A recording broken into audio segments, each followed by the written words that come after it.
School की छुट्टी के बाद राइस्टार को उसकी टीचर ने ट्यूशन के लिए अपने घर चलने को कहा था। राइस्टार को पूरा भरोसा था कि टीचर उसे आज कोई बहुत जरूरी विषय पढ़ाएंगे। इसी सोच के साथ वह चुपचाप उनके पीछे हो लिया। टीचर और राइस्टार दोनों चलते चलते टीचर के घर पहुंच गए।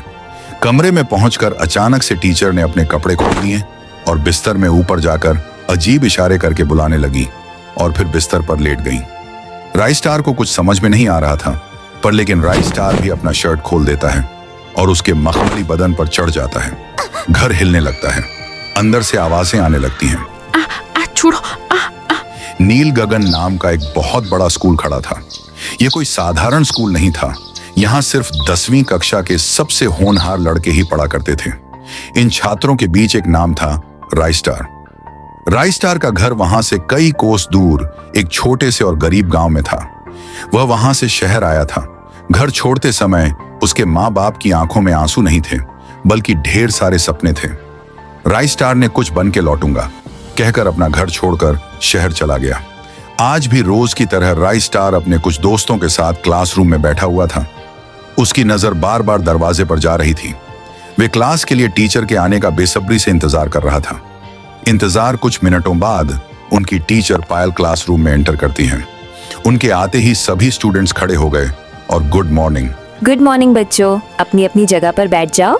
उसके बाद तीनों नीचे बैठ गए, लेकिन टीचर पायल की नजर राइस्टार के ऊपर टिकी हुई थी। राइस्टार क्लास में नया था, लेकिन उसका व्यक्तित्व बाकियों से बिल्कुल अलग था। वह देखने में काफी हैंडसम और हट्टा कट्टा था, जो उसे बाकी शहरी बच्चों से जुदा करती थी। राइस्टार की सादगी और उसका आत्मविश्वास पायल के मन को छू गया था। पायल को यूं गहरी सोच में डूबे देखकर राकेश नाम का एक शरारती स्टूडेंट बोल उठा। मिस, आपको क्या हुआ? कौन सी सोच में डूबी हुई हो? प्लीज सिखाना शुरू कीजिए। वह हड़बड़ाते हुए बोली, अरे बच्चों, कोई खास बात नहीं है। मैं तो बस थोड़ा आज के टॉपिक के बारे में सोच रही थी कि मैं सिखाना शुरू करती हूँ। ओके? इतना कहते ही टीचर पायल खुद को संभालती हैं और पढ़ाना शुरू कर देती हैं। तो बच्चों, कल हमने चैप्टर 11 सीखा था। आज हम बहुत इम्पोर्टेंट चैप्टर सीखने वाले हैं, चैप्टर 12 फोटोसिंथेसिस। तभी स्कूल की घंटी बजी। Tin tin tin. ये छुट्टी की घंटी थी। घंटी बजने के बाद टीचर पायल कहने लगी, बच्चों, स्कूल छूट गया है। कल हम नया कुछ सीखेंगे। आज के लिए इतना ही। राइस्टार को छोड़कर बाकी सभी स्टूडेंट अपने अपने घर जाओ। सभी स्टूडेंट जाने लगे। राइस्टार को कुछ समझ नहीं आया, लेकिन वह वहीं रुका। उसे कुछ समझ में नहीं आ रहा था कि अचानक उसे क्यों रोका गया है। अगर आपको पूरा वीडियो देखना है तो नीचे दिए गए रिलेटेड वीडियो पे क्लिक करके देख सकते हैं।